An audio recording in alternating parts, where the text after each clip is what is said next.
السلام علیکم ورحمۃ اللہ وبرکاتہ۔ پیارے ساتھیوں، کیسے ہیں آپ سب؟ اللہ پاک آپ کو ایمان، صحت اور تقوی کی بہترین حالتوں میں رکھے، آمین یا رب العالمین۔ سیدنا عبداللہ بن مسعود فرماتے ہیں رحمۃ اللہ علیہ، جو حقیقی علم حاصل کرنا چاہتا ہے اسے چاہیے کہ وہ قرآن پڑھے، کیونکہ اس میں اولین و آخرین کا علم موجود ہے۔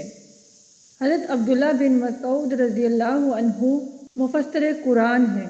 ان کا شمار ان صحابہ کرام میں ہوتا ہے جنہوں نے قرآن مجید کو براہ راست نبی کریم صلی اللہ علیہ وآلہ وسلم سے سیکھا اور اس کی تعلیمات کو آگے پہنچایا۔ وہ فرماتے ہیں کہ جو شخص علم حاصل کرنا چاہے وہ قرآن کا مطالعہ کرے، کیونکہ اس میں اولین اور آخرین کا علم موجود ہے۔ اولین سے مراد ماضی یعنی پہلی قوموں اور انبیاء کے حالات ہیں، اور آخرین سے مراد مستقبل یعنی قیامت، موت، جنت اور جہنم ہے۔ یہ جملہ اس بات کو ظاہر کرتا ہے کہ قرآن میں تمام وقتوں کا علم موجود ہے۔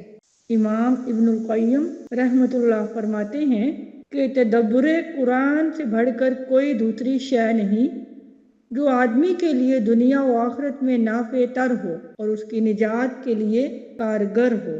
امام ابن القیم رحمۃ اللہ نے قرآن مجید میں تدبر اور غور و فکر کی اہمیت پر متعدد مقامات پر زور دیا ہے۔ فرماتے ہیں کہ دل کے لیے قرآن کی تلاوت اور اس میں تدبر سے بڑھ کر کوئی چیز نفع بخش نہیں۔ یہ انسان کو روحانی سفر کے تمام مراحل سے گزارتا ہے، اللہ سے محبت اور اس کی طرف شوق پیدا کرتا ہے، اس سے خوف اور امید پیدا کرتا ہے، اور انسان کو توبہ، توکل اور قضاء و قدر پر رضا کی طرف لے جاتا ہے۔ اگر لوگ جان لیں کہ قرآن کی تلاوت اور اس میں تدبر میں کیا کچھ ہے تو وہ ہر چیز چھوڑ کر اسی میں مشغول ہو جائیں گے۔ تدبر کا مطلب ہے قرآن کی آیات کے معنی پر غور و فکر کرنا اور ان سے مکمل رہنمائی حاصل کرنا۔ یہ محض تلاوت یا حفظ تک محدود نہیں، بلکہ دل کی حاضری، فہم اور عمل کے ساتھ قرآن سے تعلق قائم کرنا ہے۔ اللہ کریم سے دعا ہے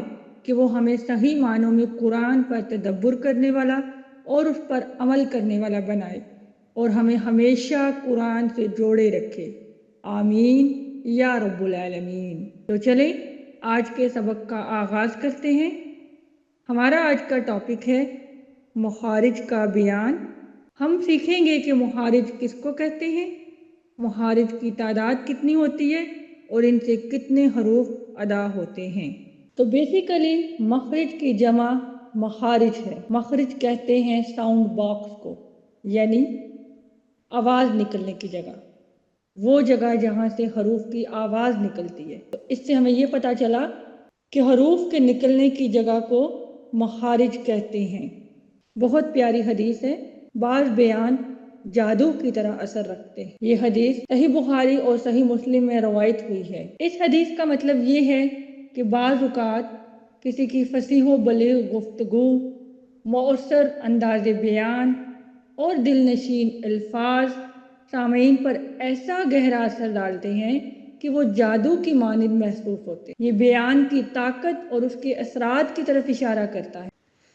یہ حدیث اس وقت بیان کی گئی جب نبی کریم صلی اللہ علیہ وآلہ وسلم نے بعض افراد کی فصاحت و بلاغت سے متاثر ہو کر فرمایا کہ بعض بیان جادو کی طرح اثر رکھتے ہیں۔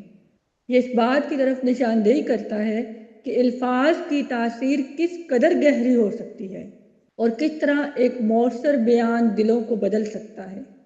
اس سے ہمیں یہ بھی پتہ چلتا ہے کہ بات چیت میں فصاحت و بلاغت اور حسن بیان کا استعمال کس قدر اہم ہے اور کس طرح یہ دلوں پر اثر انداز ہو سکتا ہے، اور قرآن تب ہی دلوں پر اثر کرے گا جب ہم اس کو اچھے انداز اور درست طریقہ کار پر پڑھیں گے انشاءاللہ۔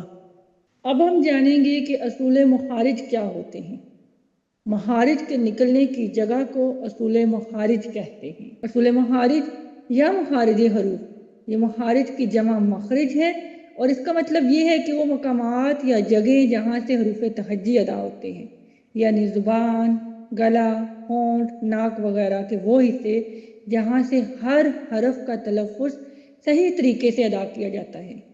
علماء تجوید کے مطابق مخارج کے اصول یعنی اصول مخارج 5 ہیں: حلق یعنی گلے کا اندرونی حصہ، لسان یعنی زبان، شفتان یعنی ہونٹ، خیشوم یعنی ناک کا بانسا، اور جوف دہن منہ کا خلا۔ امام ابن الجوزری رحمۃ اللہ علیہ کے مطابق مخارج کی کل تعداد 17 ہے، جبکہ اصول مخارج 5 ہیں۔ جیسے کہ ہم سمجھتے ہیں جوف، یہاں سے مخارج کی تعداد 1 ہے، حلق، اس میں مخارج کی تعداد 3 ہے، لسان، اس میں 10 مخارج ہیں، شفتان، اس میں 2 مخارج ہیں، خیشوم یعنی ناک کا بانسا، اس سے 1 مخرج ہے۔ تو 5 اصول مخارج ہوئے اور کل مخارج کی تعداد 17 ہوئی۔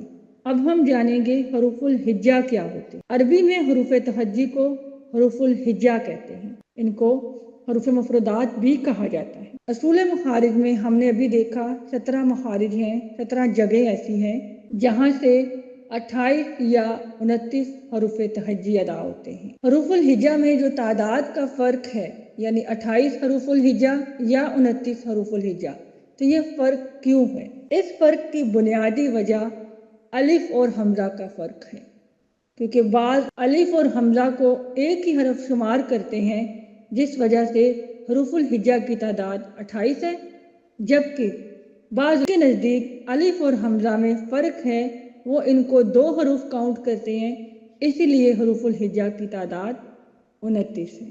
آج کے لیے اتنا ہی، دعا پڑھ لیجئے۔